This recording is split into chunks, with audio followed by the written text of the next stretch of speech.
সম্মানিত দর্শকবৃন্দ, বেঁচে থাকতে একটাও গাছ লাগান, এই কথাটা আমি অনেকবার বলেছি, আজকেও বললাম। দেখুন এই গাছটায় কতগুলো মালবেরি হয়েছে, আর সব মালবেরিগুলো লাল লাল হয়ে গেছে।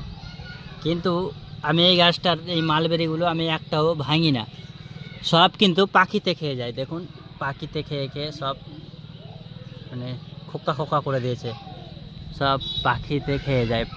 পাখির জন্যই আমি গাছটা রেখে দিয়েছি। আর আমার ছাদ বাগানে যে ছেলে মেয়েগুলো আসে তারা সব ভেঙে নিয়ে যায়, আমি একটাও ভাঙি না। দেখুন গাছ ভর্তি মালবেরি হয়েছে। তো ছাদ বাগানে আপনিও দু একটা গাছ লাগাতে পারেন। হয়তো আপনি ফল খাবেন না, কিন্তু পশু পাখি যারা আছে তারা যদি খেয়ে আপনার মানে তাদের যদি উপকার হয় আর কি। এই যে দেখুন এটা আমার চেরি গাছ, চেরিটা মানে শুকিয়ে গেছে, গাছের গোড়া শুকিয়ে গেছে, তাই এরকম কন্ডিশন।